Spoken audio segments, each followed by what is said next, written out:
All right, here we go, ladies and gentlemen. Welcome, welcome to this first taste of the Advocate School. It's the virtual sessions.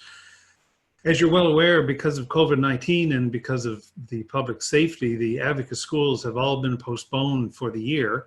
However, the volunteers who run the schools didn't want to have the entire year pass without reminding you that the schools are still virtually alive. My name is Corry Collins. I'm in Halifax, Nova Scotia, and I'm happy to be your moderator. I'm joined by two speakers in Toronto who I'm going to introduce in a few moments. But in Calgary, we're also joined by James Savage. James is doing all the technical work, so if there's any mess ups whatsoever, it's James Savage, and his phone number is 403. We won't go there. So good morning to those in the West. Good afternoon to those in the East, and for everyone else that's in between, put your feet up on your desk and take a bite of your sandwich and get ready for the next great 60 minutes and listen to this taste of the Advocate Schools.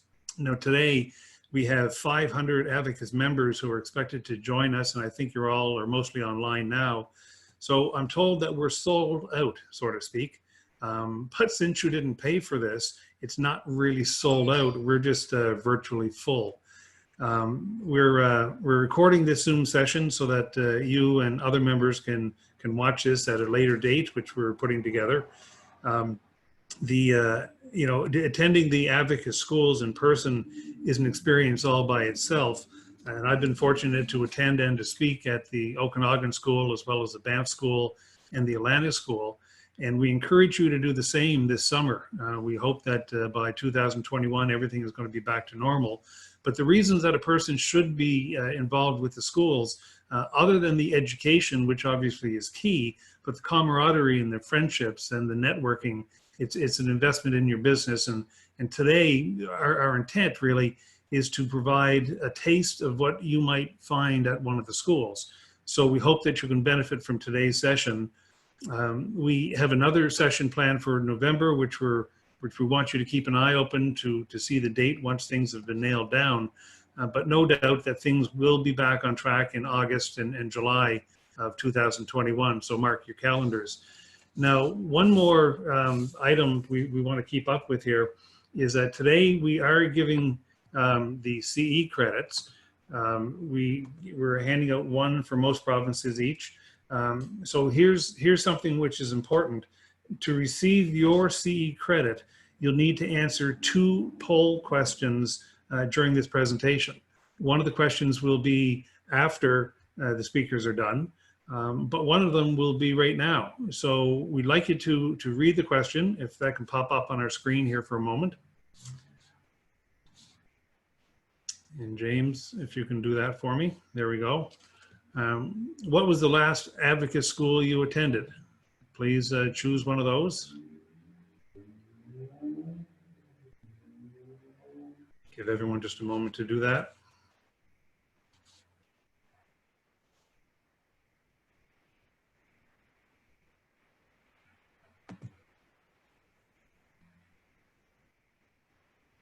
Once that's done, we're going to give a tally of those. It's important to do this because this will tell us that you're actually online. What was the last Advocate School you attended? Atlantic, Banff, Okanagan, or never been before?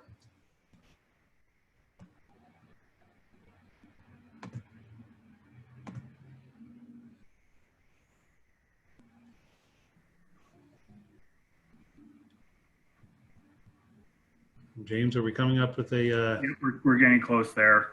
Getting close, a couple more. And if you could put your slideshow up properly, please. And thank you. All righty then. I'm ending the poll right now.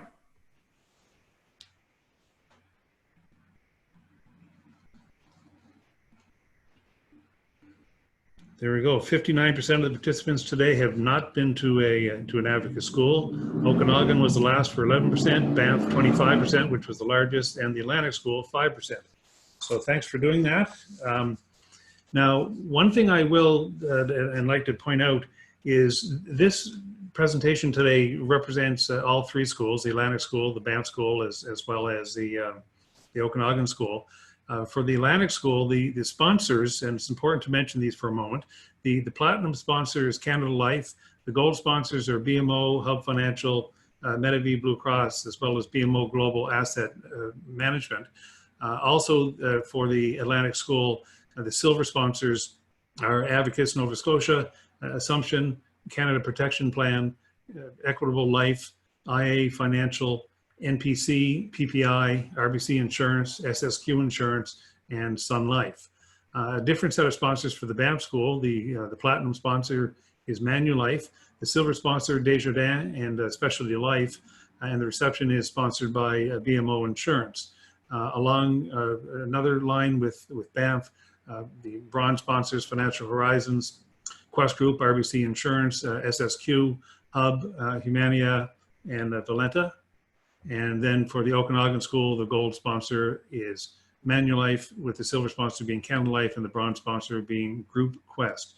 So if it wasn't for those sponsors, Advocates would not be able to put on the schools. So we appreciate all the help and all the dollars and all the support for everything that you do. Now, the Advocate schools, for the dates, Banff coming up is August 15th to 19th. The Atlantic School is August 22 to 24, and the Okanagan School is July 11 to July 14. Now, the two speakers that we have with us today, both from Toronto, the topic is the tax planning in uncertain times. Our first speaker is Jamie Golombek, who for many of you, there is no introduction needed. But for those who don't know Jamie, he's the Managing Director, Tax and Estate Planning with CIBC in Toronto. He works closely with their advisors from across Canada with integrated financial planning and advisory solutions. He graduated from McGill University in Montreal, earned his CPA designation in Ontario, and he also qualified as a US CPA in Illinois. And he also has his designations as a CFP as well as a CLU. Now, Jamie is quoted frequently in the national media as an expert on taxation, and he writes weekly columns, one which is called The Tax Expert in the National Post.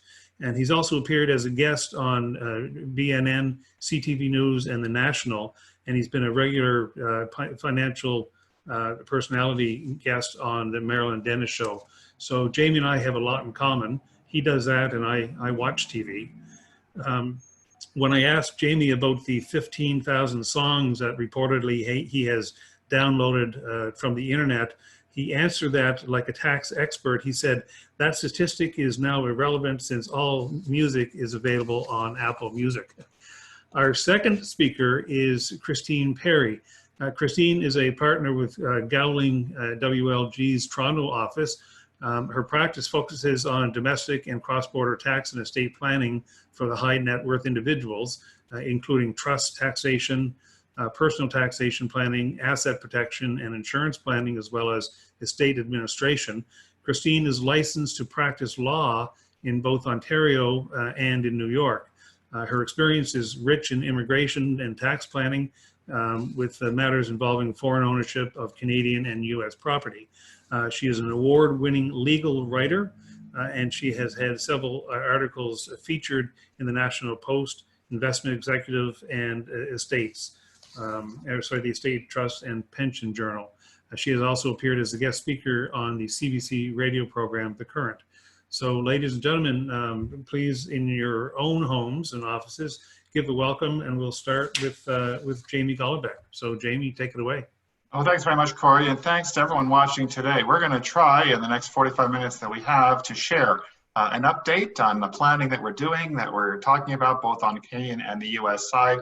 I'm going to start with about 25 minutes on Canadian tax planning. I'm going to cover items 1 to 4, some COVID-19 at a very high level, the future of some of the subsidies, etc., some loss planning idea, because there are losses out there. An update, of course, on the prescribed rate loans now that we have a 1% prescribed rate. Then just a few minutes on the end on an interesting case on life insurance that came to the tax court 2 weeks ago, as well as an update on the gifts of insurance as part of an estate plan, as part of charitable giving. Then Christine will take it over for item number 5, an update on the U.S., all the U.S. issues that clients are facing if they're dual citizens or got U.S. property. Obviously, a lot of changes in the U.S. given the uncertainty there with the political side, but she'll get to that. So just to get right into it, COVID-19, this has been dramatic in terms of the planning that we've been doing with our clients and in terms of trying to keep them up to date. From a business owner perspective, many of you are watching, our business owners yourselves, whether you own your own agency or in terms of your life insurance business, you know what it's like. It's been difficult, certainly for some. So I'm going to go a very high level over the overview of what you should be aware of. I'm not going to get in a lot of detail here. You'll have the slides, no problem. We can get those copies to you later. But we start off with something as basic as the business account, which is the $40,000 interest-free loan, of which 25% will be forgivable. The 2 conditions, these were relaxed. First of all, you had to have payroll between $20,000 and $1.5 million based on the T4 summary last year. They've relaxed the rules a little bit, and even if you don't have payroll of under $20,000, if you had at least $40,000 of non-deferrable expenses, things like rent, property taxes, utilities, and insurance, then you would also qualify. The big one, of course, is the wage subsidy program. This went on a massive overhaul about 2 weeks ago. So what I'm going to do is spend about 5 minutes on this because if you haven't been paying attention, it is brand new. It is very, very different.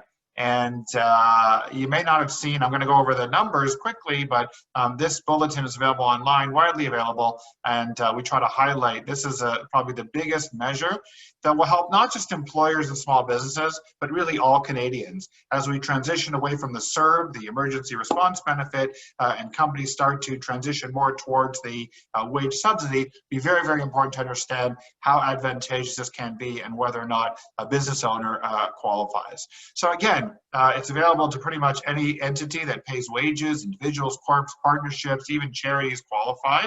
Only public bodies are excluded from this. There are now 9 periods of queues. Apparently it's going to be extended until December, but we don't have that final date yet. We just finished period 5. And we're in period 6 right now. They just introduced yesterday the new application to go online to apply for the new queues. Now, queues, again, that's the, of course, wage subsidy. The program has changed dramatically for periods 5 to 9. So in the old system, periods 1 to 4 was pretty simple. Basically, you could get a wage subsidy of 75% of up to $1,129 a week. So 3/4 of that is $847.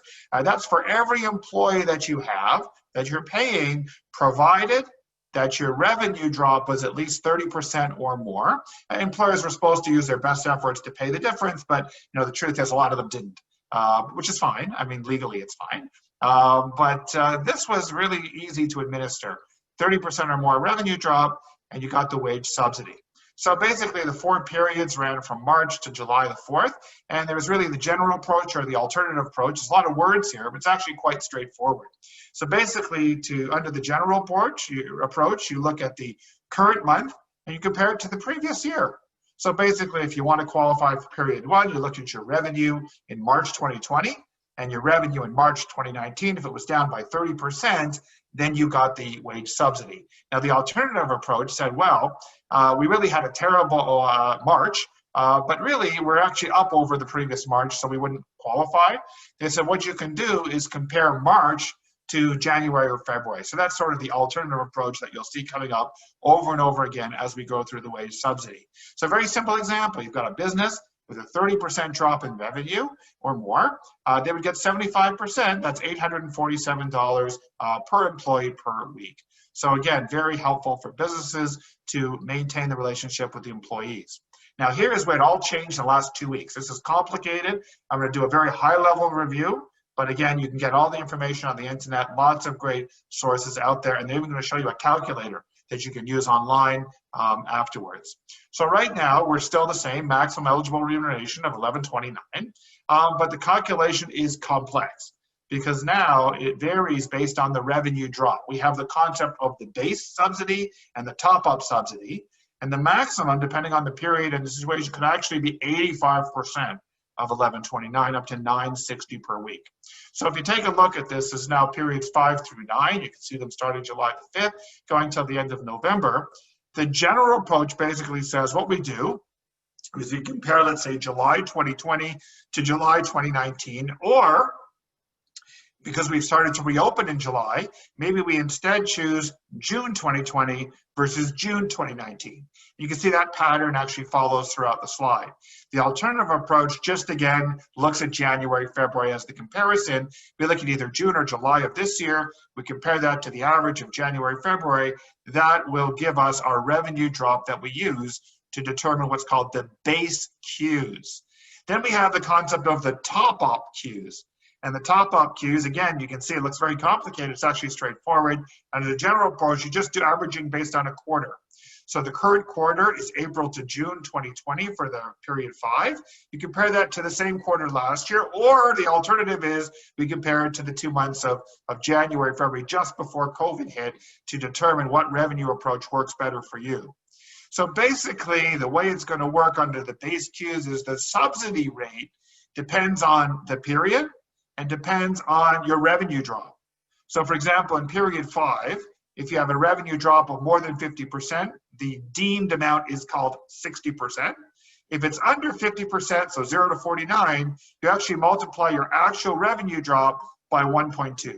So let's take an example of a company that didn't qualify for wage subsidy in periods 1 to 4 because they didn't have a 30% revenue drop. They had a 29% or a 22% or a 20%. So in this example for July, what you would simply do is take the 20%, multiply it by the 1.2, you'd get a 24% base Qs rate. So again, it's advantageous to many more businesses that may not have qualified if the revenue drop was below 30%. We also, however, have a top-up Qs. So if you have a significant revenue drop, like your restaurant has shut down, your business is not opening, you have a more than 50% revenue drop, comparing the 2 periods that we just talked about, the formula basically is 1.25% of the revenue drop greater than 50%. So effectively, when it's below 50% revenue drop, you don't get anything. And when it's above 50%, you get a maximum here of a top-up of 25%. So effectively, the way it looks, a little bit complicated, but just sort of the high-level illustration is that for periods 5 or 6, you can get as much as 85%. Period 7 goes as high as 75%. Period 8 is 65%, and period 9 is 45%. And basically, this is basically the base plus the top-up multiplied by the remuneration. So again, the point of all this is that it's confusing. If you are a business owner, if you advise business owners, do not attempt to do this on your own because it is absolutely incomprehensible to the average person. But there's a lot of great information out there. There's stuff to read. There's even a calculator. So the CRA has a free calculator on its website. There's at least 2 companies out there that also have calculators available through their websites. One of them is subscription-based, but this is a free calculator available from the CRA. You input it, and you can figure out what the wage subsidy is. And I just wanted to spend those 5 minutes on this topic because I think it is really the cornerstone of the recovery for the economy, for businesses, and to get employees back to work. Shifting gears now for a few minutes, going to go very quickly through the personal tax measures. The CERB is the big one, right? That's for individuals who stopped working at least 15 years of age, had $5,000 of income last year, and haven't worked for really a 14-day period in a 4-week period. So that's the $2,000 a month, maximum of $12,000. That is taxable, by the way. So one of the issues we've been fielding a lot of questions from clients is like, how do I know how much tax to pay? Well, again, that really depends, right, on the individual client scenario. So if the client had no income during the year other than the CERB, the tax may be 0 because it's below the basic personal amount, especially with the enhancement for 2020 for lower income families. However, someone lost their job in March, they might have significant income in January, February, and therefore you look at a marginal rate approach to determine how much income they have on the CERB. So again, there was no tax withheld. So again, the advice, the tip I would give you when you're talking to clients is estimate the CERB, how much did they get, and make sure they set aside some money so that they can pay the tax on the CERB when they file their returns next spring of 2021. Now, we just had an announcement about a week ago that the government is ending the CERB. It will officially end as promised, but what they're going to do is they're going to transition people from CERB to EI. So you're going to go onto the EI system soon and be able to log in. Are you looking for work? How many hours? Things like that. There'll be a sliding scale similar to the EI program, and therefore those will be able to apply under the EI to continue to get benefits. But again, they're going to be income tested. CERB, of course, was if you had over $1,000 of income, you didn't qualify. So it was a real cliff drop, which is very controversial, and really is for some cases has been a disincentive for people to go back to work. So transitioning to EI should be very helpful. You can actually work while getting some of the benefits, which is also very helpful. For students, if many of you, like I do, have a post-secondary student at home in the summer and they lost their summer job because of COVID-19, my daughter was supposed to work at a summer camp. Summer camp never opened, so she didn't have a job. So luckily you can go online and apply for the emergency student benefit. Again, that is, of course, $1,250 for every 4-week period for up to 4 different periods. You had to have income below $1,000. When my daughter eventually did find a job for July, she was no longer able to apply for the student benefit for the next month because her income was over the $1,000. So again, you want to make sure that they know it's taxable. And again, they use the basic amount, the tuition amount. Maybe the tax on that would be minimal, depending on how much maybe they're taking out of an RESP and educational assistance payments, which of course are taxable to the student. There is, of course, a loan and apprentice program, maximum $350 a month, up from $210. The grant program, I think we'll skip that. In light of the Morneau resignation, the We Charity thing, I don't think this is going anywhere fast. In fact, I just posted the notice from the government website yesterday, which basically said that they are not promoting this. This is not going ahead for the time being. Nothing is being processed or accepted. And we all have been following that We scandal over the summer. So no more comment on that. This is not a political address. In terms of seniors, there was a one-time tax-free payment of $300, regardless of income level. And for those on GIS, another $200. And again, we were actually encouraging people to file their return. They extended the filing deadline.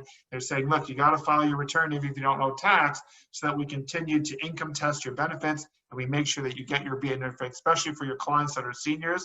If they're relying on OAS, GIS, HST, GST quarterly, you want to make sure they filed their return so that the benefits are not cut off in September, October. They just announced a couple days ago, they're confirmed the disability payment that will be made, that's $600. It could be less if you're already getting the OAS top up or the GIS top up, but it's going to be $600. I think they gave the date of September the 23rd. So if someone qualifies for a disability tax credit, they need to apply to get that $600 top up in about a month's time. For advisors that advise investments, obviously the RIF minimums were changed back in March. This is somewhat controversial in that if someone had already taken out the RIF minimum at the beginning of the year, too bad. You can't put it back in, and that's met with some disappointment by clients. There's nothing we can do because that's the law. So basically, they've reduced the RIF factors for this year only. So in other words, if you were 71 at the beginning of the year, your normal requirement to withdraw 5.28% has now dropped to 3.96%. That's a 25% reduction. If you'd already taken out the 5.28, that's it. You're stuck with it. You got to pay tax on it. Fortunately, there's nothing you can do. So here's my example. You had a 71-year-old with a $100,000 RIF, and they decreased the amount by 25%. That means instead of taking out the $5,280, they can now take out the $3,960. Speak to your RIF provider because we understand that different companies have handled this differently. Some have automatically lowered the amount, and some you actually have to request the amount to be lowered for the balance of the year. And here I'm talking about people that are taking the money out monthly or quarterly. They may want to make an adjustment. So again, something to keep an eye out as the year goes on. Another issue that we need clarification from the CRA, we've spoken to them, CPA Canada, the Tax Foundation, I've been talking to them, is the home office expenses. So I wrote this article a few months ago, back in April. And the question is, if employees are working from home, can you write off your home office? Well, you'd think so, but it's not completely clear because it has to be the place where you principally work, meaning over 50% of the time. Now, I've been working from home since March 12th. So I principally work from here. The question that remains uncertain is whether I can write off my home office, because does principally mean like throughout the whole year? Because certainly throughout the whole year, I haven't been working from home, although things will continue. I'll probably be working here for the rest of the year, probably qualify. But can you use the 50% test if you've only been working from home for, let's say, 3 months, and then you went back in?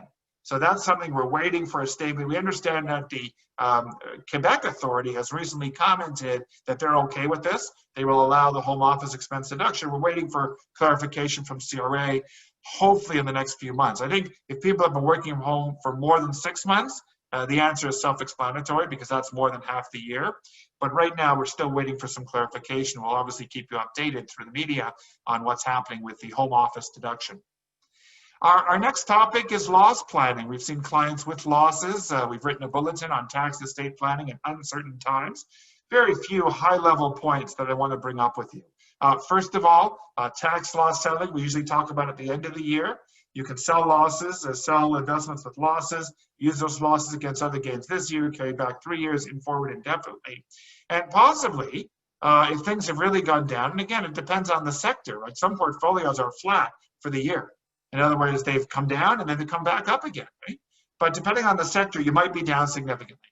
Airline stocks, things like that, right? If you're down significantly, maybe you want to do is sell it out, realize a loss, and then invest in other securities that are going to go back up in value. Pay attention to foreign exchange, particularly with the US dollar, because in the last 7 years, we've seen about a 35% valuation drop in the Canadian dollar versus US. So it might look like you have a loss, could actually be a gain.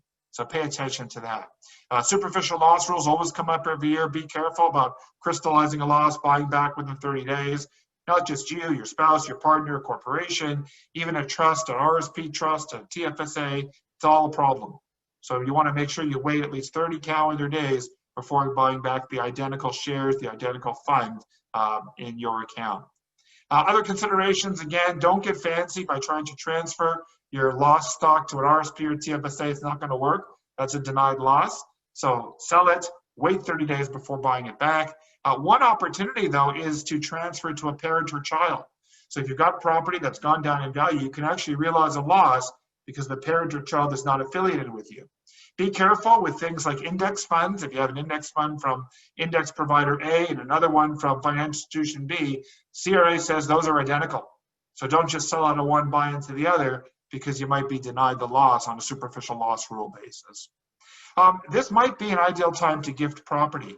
We know of some clients that have gifted a vacation property as a disposition to the child when the values were dropped a couple of months ago. Of course, we're seeing the real estate back up again in lots of Canada, but again, might be an opportune time also to do some things with your business. If the business has dropped in value, you know, things like doing an estate refreeze, things like that are all opportunities to talk about with your professional advisors. The prescribed rate loan as of July 1st has taken on new interest to many of our clients because the rate has dropped to an all-time historic low. I wrote a piece in early May predicting the July 1st drop because we looked at the 90-day T-bill rates and determined that, in fact, the 1% solution is alive and well again. And I've talked about this many times over the years at Banff School, but again, just remember, we're trying to get around the attribution rules, which basically say there's no attribution between spouses or even kids if you pay fair market value or do a prescribed rate loan, currently 1%, lowest rate possible in the history of Canada. So again, you got to make sure you pay the interest within the 30 days. So the end of the year, 30 days after that is Jan 30th, 2021. If you take my example here, Jack and Diane, if you know the cultural reference, you know where I was about grade 7. But basically, Diane is our high income earner. Jack is our low income earner. We're both in Alberta, and we're going to loan the money over $500,000. We're going to charge 1% interest on that loan. If we assume a 5% nominal rate of return, the $25,000 of income tax to Jack, the $5,000 of interest expense is tax deductible, but it is taxable to Diane. So it's really the net difference that we're income splitting. If Diane's our top Alberta rate of 48% and Jack is in our bottom Alberta rate of 25%, there's a 23% spread. So on your $20,000, that's $4,600 a year of savings. So that's for Alberta. We know if we have attendees here from all over Canada. So here is your chart for all over Canada. We've got the low rates, we've got the high rates. Choose your province. And then we take the same example. If you got $10,000, let's say, of income splitting, and you want to do the $10,000, you just look at the difference between the high rate and the low rate, and that's your third column there in terms of the opportunity there on $10,000. If you have a situation where the lower income spouse has no income at all, then in fact the savings is more because of the basic personal amount. And finally, of course, you can do this with children. I would never loan my 14-year-old, $500,000 because he'd never pay me back. But what I would do instead is go to a lawyer and set up a family trust, make a prescribed rate loan to the family trust, have the family trust invest in assets, maybe a dividend portfolio, and then have all the income paid out to the kids either directly or used for their benefit, like paying for private schools, summer camp, and all kinds of extracurricular activities when those resume safely. The strategy we often use, of course, is tax-free dividends. The reason why you do that is because right now in Canada, depending on your province, for example, in Alberta or in Ontario, an individual with no other income can receive $53,000 a year of eligible dividends via a trust or via stocks or mutual funds, seg funds, Canadian dividends, without paying 1 cent of tax. And the reason for that is because of the basic credit and the dividend tax credit. So we often use a prescribed rate loan using a family trust. We use a dividend strategy. Anything above 1%, if we can get a 5% yield less 1, that's a 4% net yield.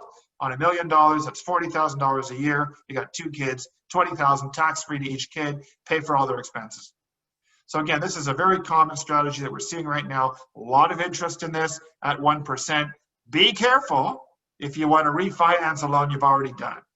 In other words, if you've already done it at 2%, which is where the rate was for the last couple of years, you can't simply change the rate on the loan or just refinance at 1% or repay the loan with a lower loan. CRA is very careful. Attribution would apply. So again, we tell our clients, obtain tax and legal advice. We don't believe there's any real way to do this without being caught, without actually selling the investments, paying off the loan, doing a brand new loan at 1%, so that it's clear that attribution will not apply on the future income and gains on the prescribed rate loan. So do keep that in mind. My last topic before we move over to the US is life insurance. I know many of you are involved in the field of insurance, so I thought I'd put together just a couple of ideas here that are new on the life insurance side. First of all, there was a bizarre case that came out a couple of weeks ago where a taxpayer basically terminated 2 insurance policies back in 2017. The CRA reassessed him because he did not report the $11,000 surrender that were on his T5s. So they were on slips for the insurance companies. He didn't report them on his return. In fact, the CRA basically said that the insurance company reported the net gain, basically the net proceeds less the adjusted cost basis of policies, and ultimately the taxpayer has to prove that the ACB is anything different, and therefore you've got to pay tax on the value when you cash in a life insurance policy. As we all know, right, when you surrender a policy out on death, typically there's a policy gain, which is fully taxable, right? The taxpayer said, no, I don't have to pay tax because no one told me that this would be possible. In a bizarre ruling, the Tax Court of Canada found that the amount was not taxable because the taxpayer, the CRA, did not provide evidence of the ACB of the policy. And therefore, because the evidence wasn't provided, the CRA assumed the ACB was 0 and therefore deemed that the amounts were not taxable. This doesn't make any sense to me or anyone I've spoken to in the industry. I'm working on an article about it. We're going to see if the case is appealed. But basically, the insurance company is reporting the net surrender value of the policy, which is basically, of course, the proceeds less the adjusted cost basis, which really only the insurance company can track. So we're going to watch this case very, very carefully. We think it will either be appealed or there'll be a new case, but basically this doesn't make sense. We are not telling people about this case as great news. When you surrender your policy, it's tax-free. You should be aware of it. It is a bizarre case. The last topic I want to share with you is gifts of life insurance. When we talk about estate planning that we're doing with our clients right now, we often talk about charitable giving, setting up foundations, making gifts in kind. We also talk about donations of insurance. There are 2 ways to do that. One is the donor owns a policy, names the charity as a beneficiary.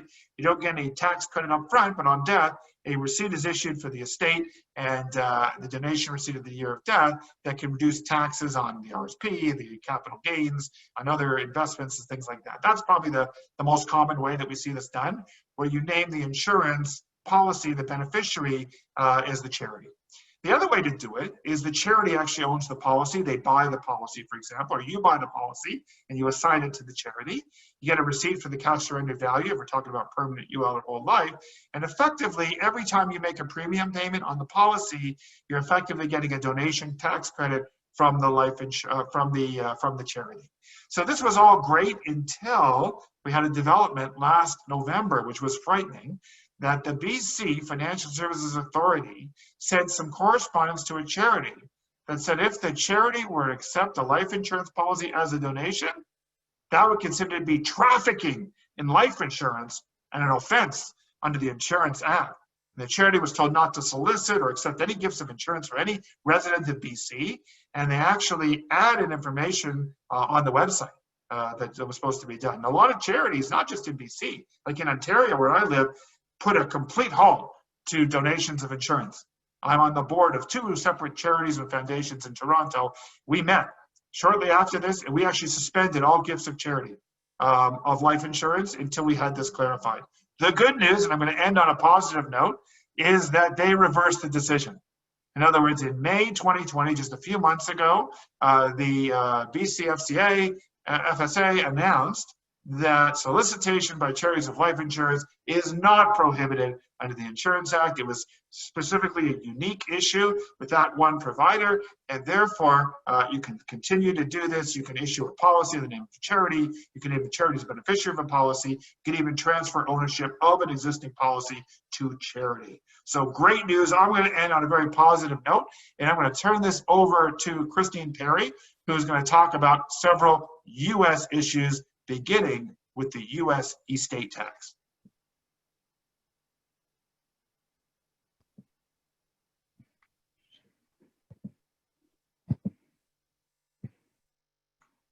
Okay, great. Am I sharing my screen properly? Okay, perfect. Perfect. So I'm going to talk about a number of U.S. issues today, starting with the U.S. estate tax. So again, there hasn't been anything really of note from the U.S. recently. We're still kind of recovering and adjusting to all the changes that came about in 2017. So today I'm just going to touch on some of the issues that we commonly see with our U.S. or clients that have U.S. issues. And of course, you know, there's going to be things to come with an election coming up later this year. So we're probably going to see more changes over the year and years to come. So we'll start with a little discussion about the U.S. estate tax. So as you may or may not know, U.S. citizens are subject to U.S. estate tax on their worldwide assets. And Canadians are subject to U.S. estate tax only when they hold U.S. situs assets. And we'll talk a little bit about what these U.S. situs assets are in a moment. So the important thing to note, though, is that there is a credit that's available to mitigate the impact of the estate tax. And it's quite high, historically extremely high. And so the credit itself is $4.5 million. And what that means when you do the math is that the amount of $11.58 million US is exempt from estate tax, meaning a US citizen will only be taxed on the excess of their estate, which is over 11.58 million. So this is just a slide for your reference. It's just showing basically how we get to these numbers in terms of the unified credit, looking at the value of the estate. So we won't dwell on this, but it's just there as a reference point for you. So again, I mentioned US situs property, the concept of US situs property. And so basically,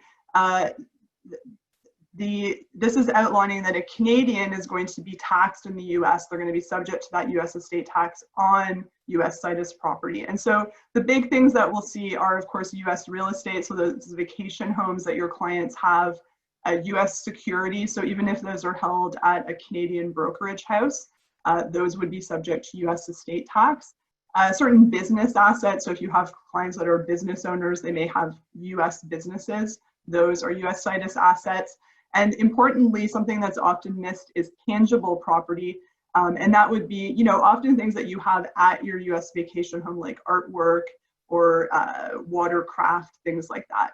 And again, you know, the US resident is quite different, the US citizen, because they're taxed on everything, not just on US situs assets. So here's an example that we can look at. So this might be a typical situation where you have an individual who has a net worth of $15 million and they have $1.5 million that are US situs assets. In this example, it's a US condo. And so we can see here that, oh, whoops, we did see, now we can see again. So for a Canadian, we can see that the estate tax is going to apply only on the US situs assets, 545 and change. And then we talk about the credit, that large credit that I spoke of before, the $4.5 million. Of course, we don't get all of that credit because we're not taxed on all of our assets. So we get a prorated amount of the credit, which is basically determined by looking at the value of our US situs assets, the condo, compared to the value of our net worth, the 15 million in total. So we get a fraction, we multiply that by the available credit. And in this case, the amount that we get is about 450,000 and change. So you can see our estate tax payable is actually pretty nominal. On the other hand, a US citizen is in this case, a much worse position. They're going to be taxed on the full 15 million. So they get the full credit. You can see the $4.5 million credit, but they're still going to have a relatively significant estate tax. So what are some strategies if you have Canadian clients that have US situs property? So the first one is stocks, so investments. Oftentimes, rather than holding those stocks directly, we would suggest that they look at a different way to get US investment exposure. So mutual funds would be one example. So just kind of rebalancing the assets and looking at that. The second thing that people often ask about is gifting. So, oh, I've got a US vacation home. I'm worried about the estate tax. I just want to gift that to my kids, and that way I don't have to worry about the estate tax when I die. No, you have to be very careful with that because Canadians are also subject to, of course, a gift tax on those same US situs assets in most cases. And so when we gift those assets, we actually trigger a 40% tax on the fair market value, and there's no credit at all. So that's actually one of the worst things you can do, except, of course, one of the many exceptions in tax. So we say there's an exception here for US securities. US securities can be gifted during life without attracting that tax because for whatever reason, they're not US situs assets for gift purposes. So there's always a distinction, but that's the main asset where we would be seeing that on a daily basis, where there's this distinction between how it's treated at death and how it's treated during life, just to make things more complicated. My favorite is number 3, sell your US assets, and then you don't have any gift or estate tax issues. But oftentimes that's not realistic. Life insurance, so this is where life insurance really can come into play. I use this quite a bit with my clients, is just creating liquidity to basically counterbalance that tax that you may have to pay by virtue of owning those situs assets. And number 5, restructure those assets. So there's lots of planning opportunities where you can basically take US situs assets and turn them into non-US situs assets. A simple example of that would be a holding company. So using a Canadian holding company to hold US situs assets, or a Canadian trust to hold US vacation property.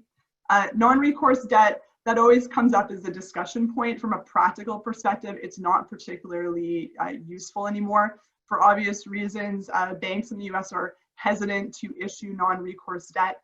Basically what non-recourse debt means is that the bank or the lender would be limited to the value of the property when they're trying to collect. So if that property value collapses, then they're going to be out their money, and as recent events have shown, it's unpredictable, but can happen. So that's a technical possibility, but you won't really see that very much in practice.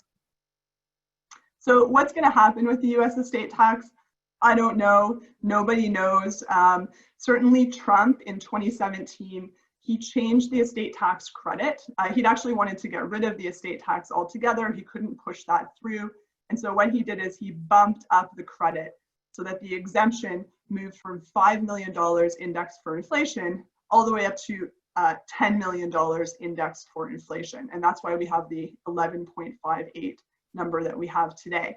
And so the one important point to note is that there's something in the US called the angel of death loophole, just because we have to find exciting names for otherwise perhaps boring things. And what that means is that in the US, when you die, you determine whether the estate tax will apply or not. So if it's under 11.58, there's no estate tax. If it's over, there will be some estate tax. Regardless, in both situations, the fair market value, the cost basis of your property is bumped up or stepped up to fair market value. So when your beneficiaries inherit those assets and they later dispose of them, there's no accrued gains built up in those properties. Similarly, in Canada, when we die, we pay a capital gains tax at death, and then we get a step up in basis. But of course, we're always paying capital gains tax. So even if you have a small estate or you owe a small amount, if you have a gain, you're going to pay. And so interestingly, in the States, you could end up paying neither estate tax nor capital gains tax. And that brings us to Joe Biden. So as you've probably seen, the Democrats generally don't like this high estate tax exemption, and Biden is no exception. What he would like to do is reduce that exemption back down to 5 million indexed for inflation. Interestingly, that is set to happen under legislation anyway, but not until the end of 2025. And that's for a variety of reasons. When Trump was pushing this through, that was one of the concessions that was made in order to allow the legislation to pass without a supermajority. So 2025, that's going to be the last year with this high exemption, but Biden wants to lower it, and it may be that he would lower it before 2025. And more importantly, Biden wants to get rid of the basis step up at death. And this would be a huge change that would really impact planning, meaning you would pass away, you'd have an estate tax, but you would not get a basis step up. It's unclear exactly what the mechanics of that would be. There'd probably have to be some offset for people that do pay estate tax, but it would be a real game changer. So we'll have to wait and see what happens in November to find out what's going to happen. An interesting point here when we talk about US situs assets. So of course, when you have US assets, you don't have to worry just about the IRS, you still have to worry about CRA. And CRA has recently begun targeting people that have US vacation property, because of course they're looking to see if those individuals have been properly reporting their ownership of the property and transactions related to the property in Canada. And I can tell you from experience, people often don't report those things in Canada, sometimes just through confusion or a misunderstanding of the rules, and other times perhaps for other reasons. So CRA has asked, they've put out a request for a proposal for people to provide, or for organizations to provide information about US person or Canadian persons who own US real estate. And interestingly, in the States, property registers are public information. So anyone can actually obtain the property listings in any jurisdiction in the United States simply by making a request. And you will receive information about the property, the value of the property, and the address and name of the owner of the property. So it's quite a different system than what we have here in Canada.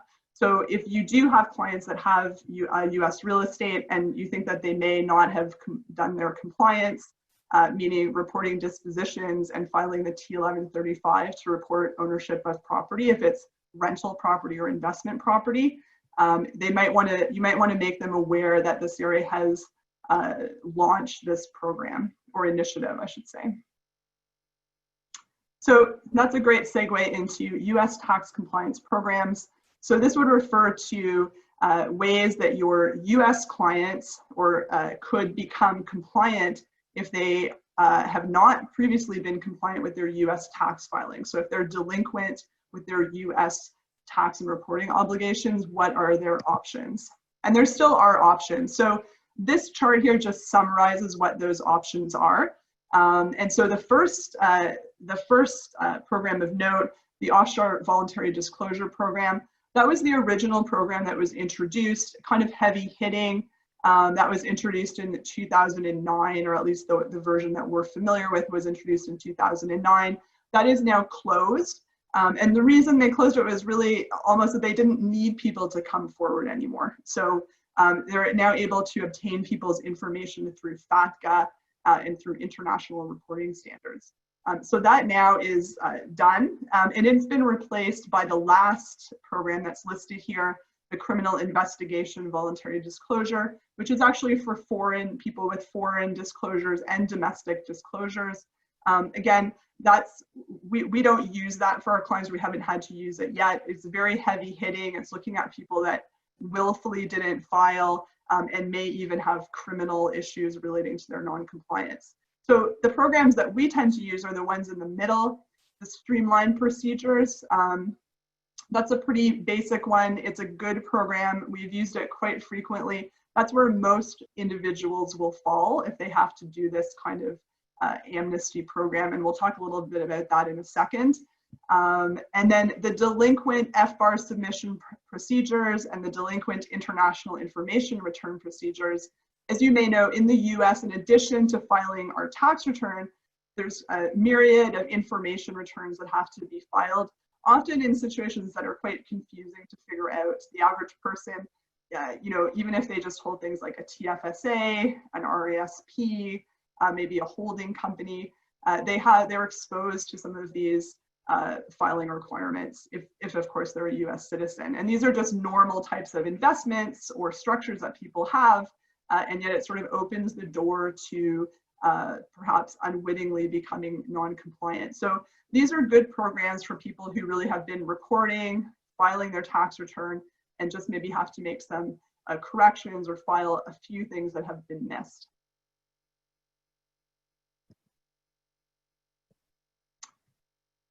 So going back to the streamlined filing, because that's the most important one, I think. There's one for people that live in the United States and one for people who live outside of the United States, obviously pertaining to us. Who's eligible for this program? So this is important actually, because a lot of people that we would consider Canadian residents who might be snowbirds, for example. So you have a couple here in Canada. The wife is a US citizen, she's a dual citizen, and the couple has a vacation home in Florida, and they spend 4 months a year at that vacation home to escape these horrible winters. Well, if they do that every year, the wife is actually now ineligible for this program because she has too much physical presence in the United States. And we see that quite a lot. It's a very complicated situation to deal with, and in some ways unfair that the person is penalized. They really are living as a foreign individual, a resident of Canada, yet because they've been spending time in the States, they're ineligible for that program. So if you are eligible, what do? You're going to file returns for 3 years, file your foreign bank account reporting forms for 6 years, unfortunately a little bit longer. But you are assured that you're not going to have any penalties. So you'll pay any tax that's owing. For most people, they're not owing tax unless they may have Canadian companies, things like that, that can generate tax in the US. But you don't have any penalties, which is fantastic. The IRS also announced a new program, which is basically for people who have expatriated, and we'll talk about that in a second to wrap up. But this is allowing those individuals, if they meet certain eligibility criteria, to become compliant in, I guess, a more expedient fashion. And for people, for these people, they also don't have to pay any of the tax that's owing. Okay, this was introduced in September of 2019, and probably in response to questions or concerns from people that were accidental Americans, meaning maybe born here in Canada to US parents, you know, never even been to the United States, have no nexus to the United States, but under nationality and immigration law, they hold US citizenship. They want to give up their citizenship, but it's a huge pain. They have to get a social security number. They have to file 5 years of returns before they can even renounce formally. And so it looks like this was probably introduced to deal with that type of person who's expatriating.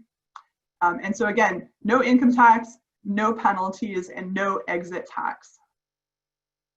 So there are some stringent requirements. This is not going to apply to everyone. I've only used this in a very few situations. So basically, the net worth has to be below $2 million. The person can never have filed US tax returns before. So if it's someone who was filing and then just sort of forgot to keep filing, this program is not for them. They'll have to go into the streamlined program. And of course, they have to have less than $25,000 of tax liability. For most Canadians, that's not the issue. It's more the issue of whether they've filed tax returns before. And so it's not a free walk. There's still a lot to comply with here. They're going to have to file returns for 5 years, their return for the 6th year, which is their departure year, and submit all of those forms.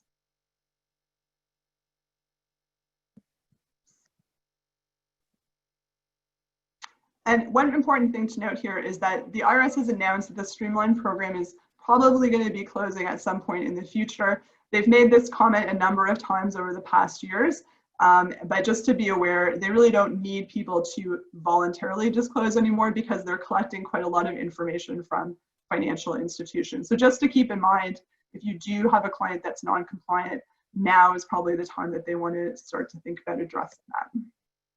So US expatriation, I'm running out of time here, so I'm just going to kind of speed through this. So this is for your clients who are US citizens who have decided no longer for me, I need to get rid of this citizenship and just be Canadian at this point. And honestly, in my own practice, just anecdotally, I've seen actually quite a number of people interested in this year after the interest had sort of fallen off. So there's certainly a renewed flurry of interest. For what reason, I won't guess, but we can all think of some, I'm sure.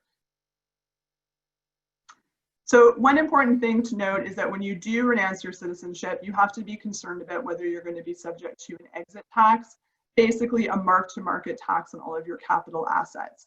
So there's some tests to look at to determine whether you're going to be subject to that. These are outlined here and you can take a look at those. Not everyone will be, but it's certainly a point that you have to discuss. There is an exception. So if you're a dual citizen, Canada, US at birth, you're living in Canada, you haven't been resident in the United States for a period of time, you may actually be exempt from the exit tax, even if you have $1 billion. So normally if you have more than $2 million, you have to be concerned. This exemption means that you don't even have to worry about that. And another point to note too is that not only is there a mark-to-market tax if you are subject to the exit tax, there's also an inheritance tax if you give future gifts or inheritance to US citizen children. So again, it's very important to determine from the outset before you renounce whether these rules are going to apply to you. And just to note, in past years up through 2019, each quarter we'd see sort of a peak renunciation of 1,000 to 1,300 people. And this year, you can see that has shot up in the first part of 2020. So we're seeing historically extremely high numbers of people rushing to the consulate to renounce. And that's it for me. So we'll now open for questions and answers. Hopefully. Thanks, Christine. So we're really running out of time. We have so much information today. So we're just going to deal with a few questions. We won't get to all of them because there's over a dozen of them. So I'll take a few, then lob a few over to Christine, and then we'll wrap it up. So let's see. Let me answer the easy ones. Can you create an investment loss inside of an RSP or TFSA? The answer is no. Those losses are trapped inside the RSP or TFSA. Can a loss inside of an RSP be transferred to a TFSA? The answer is no, you cannot do that. Christine, question for you. Are stocks held in a Canadian RRSP considered to be US situs property? Yes, they are considered to be US situs property. Okay, question. If you have more than $100,000 of stocks in an RRSP, do they need to be disclosed as a US property over $100,000? Jamie, I'll leave that to you. Well, I assume that we're talking about the T1135. So if it's on the T1135, the answer is no. So in other words, if you have $100,000 of foreign property, if it's inside the RSP or any registered plan, it's not included in the required T1135 disclosure. We had a couple of questions on the COVID stuff. So a quick one about students. Student has to file the tax return to get the CSB. If no tax return, no CSB, they should be filing a return. We've been taking this for decades. Like as soon as someone turns 19, they better file a tax return. but they're not going to get their quarterly GST, HST credit. That's a few $100 a year. So yeah, students should be filing returns, and they should be having a My Account and therefore applying for the student benefits. Not too late to file and go back and get all those GST, HST from age 19 credits, the quarterly credits, and get the CSB. So absolutely, I think that's worth doing. We had a question here about the self-employed. When they transfer from the CERB to the EI, how will self-employed? That's a great question. It's a question the government said they would deal with. They're going to modify the CERB, the replacement of the CERB, the EI, to somehow take into account self-employed people and provide a special benefit for them. Details certainly to follow on that one. Question about the queues. My revenue has not dropped. In fact, my revenue increased. Can I get the subsidy? No, of course not. That's not the point of the subsidy. And finally, Christine, I got one more here for you. You can expand. I'm not sure what they're exactly getting at, but I'll read it to you. Does the U.S. transfer tax consider the assets of a couple? For example, there's a male Canadian citizen and a female dual Canadian and U.S. citizenship. In other words, how does that work? Yeah, so the US would look at the assets that are owned by that individual. So in many cases, the assets of the non-citizen spouse don't come into play, but that's not always the case. So you'd have to look sometimes at contribution in order to determine which assets are sort of attributed to which person. So again, that's kind of a general rule is look at what the individual owns, but you'd also want to look at the other assets just to ensure that none of them are included. Okay, great. Well, I think that's all the time we have. We're actually over time, so I'm actually going to turn it back to you, Corry, to wrap us up for today. Thanks, everybody. Listen, Jamie, you have to learn how to come out of your shell. I'll try. All right, just out of respect for time, we're going to run one more poll question. I'd like for everyone to take a moment and answer this. And do you find value in the 2020 tax update, which is the meeting that we just had? Your answer is yes or no, so go ahead and please answer that. I want to take this time, though, as you're doing that, Jamie and Chris, thanks very much for taking your time to impart all that wisdom upon us. Thank you to Advocis for coming up with the idea of having this session. And again, thank you for everyone for participating, for coming in and taking your time out of your days. If you want, this session is recorded. You have availability to watch this again. Take a look at the Advocis website. They'll show you how to get on that. It's going to be just a couple days before we get it there. Make sure that you attend the closest school this summer if you can. Tell others. I like the idea of telling people about the CRA calculator as well, which is a great thing for people. So if you have answered that survey, we'll take just a moment so more people can do that. And James, if you're in the background there, are we close to the end? We are. So I'll just let it run for a couple minutes, but if you're ready to answer the poll, you're more than welcome to go. All right, so if you want to see this number, then please do it. Otherwise, our session is over. Thank you very much and have a great day for everyone.